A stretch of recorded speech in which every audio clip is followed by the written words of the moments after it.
RCB royal Challengers Bengaluru ಏನು ಕಪ್ಪನ್ನು ಗೆದ್ದಿತ್ತು ಅಹಮದಾಬಾದ್ನಿಂದ ಬೆಂಗಳೂರಿಗೆ ಬರುವಂಥ ಸಂದರ್ಭ ಒಂದು ಬೇಜವಾಬ್ದಾರಿ ಸರ್ಕಾರ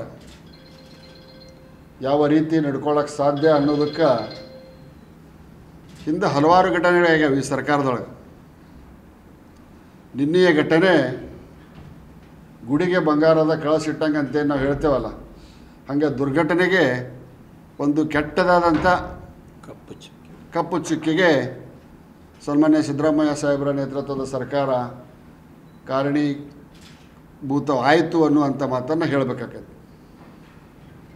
ಅತ್ಯಂತ ನಿರ್ಲಕ್ಷ್ಯತನದಿಂದ ವರ್ತಿಸಿದಂಥ ಸರ್ಕಾರ, ಅಮಾಯಕ 11 ಜನ ಯುವಕ ಯುವತಿಯರು, ಸತ್ತವರೆಲ್ಲರೂ 18ರಿಂದ 30 ವರ್ಷದೊಳಗಿನವರು ಇದ್ದಾರೆ ಬಹುತೇಕ. 11 ಕುಟುಂಬಗಳು ಇವತ್ತು ಅಕ್ಷರಶಃ ಬೀದಿ ಪಾಲಾದವು. ಇದಕ್ಕೆ ಸರ್ಕಾರ ಹೊಣೆ ಹೊರಬೇಕು ಅನ್ನುವಂಥ ಮಾತನ್ನು ಹೇಳ್ತಾ,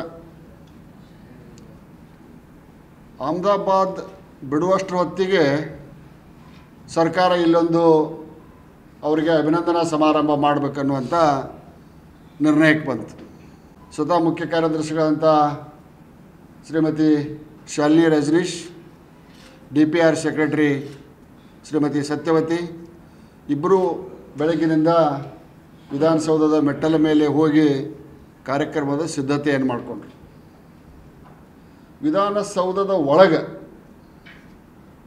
ಮುಖ್ಯಮಂತ್ರಿಗಳು, ಉಪಮುಖ್ಯಮಂತ್ರಿಗಳು, ಕಾಂಗ್ರೆಸ್ ಪಕ್ಷದ ಸಚಿವ ಸಂಪುಟದ ಸದಸ್ಯರು, ಪ್ರಭಾವಿ ನಾಯಕರ ಮಕ್ಕಳನ್ನ ಹೊರತುಪಡಿಸಿ ಬೇರೆ ಯಾರೂ ಇಲ್ಲ. ಅದೊಂದು ಕಾಂಗ್ರೆಸ್ ಪಕ್ಷದ ಕುಟುಂಬದ ಸಭೆ ರೀತಿಯಾಗಿ ಅದನ್ನು ಮಾಡಿಕೊಡ್ತು. ಸರ್ಕಾರದ ಉದ್ದೇಶ ಇಷ್ಟೇ, RCB ಚೆನ್ನಾಗಿ ಆಡಿ ಗೆದ್ದಿದೆ, ಆದರೆ RCBಗೆ ರಾಯಲ್ ಚಾಲೆಂಜರ್ಸ್ ಬೆಂಗಳೂರು ಟೀಮಿಗೆ ಕರ್ನಾಟಕದಲ್ಲಿ ಅಪಾರವಾದಂಥ ಒಂದು ಜನಬೆಂಬಲ ಇದೆ.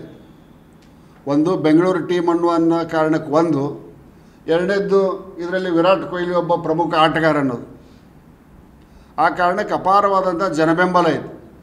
ಆ ಜನಬೆಂಬಲದ ಸಿಂಪತಿಯನ್ನು ತೆಗೆದುಕೊಳ್ಳಾಕ ನಿರ್ಲಕ್ಷ್ಯತನದಿಂದ ಅಧಿಕಾರಿಗಳು ಬೇಡ ಅಂತ ಹೇಳಿದರೂ ಕೂಡ ಈ ಸಭೆಯನ್ನು ಮಾಡಿ 11 ಕುಟುಂಬಗಳನ್ನು ಬೀದಿ ಪಾಲಿಗೆ ತಂದಂಥ ಕೀರ್ತಿ ಸನ್ಮಾನ್ಯ ಸಿದ್ದರಾಮಯ್ಯ ಸಾಹೇಬರ ಸರ್ಕಾರಕ್ಕೆ ಹೊಕ್ಕೈತಿ ಅಂತ ಹೇಳಿದರೆ ತಪ್ಪಾಗಲಿಕ್ಕಿಲ್ಲ.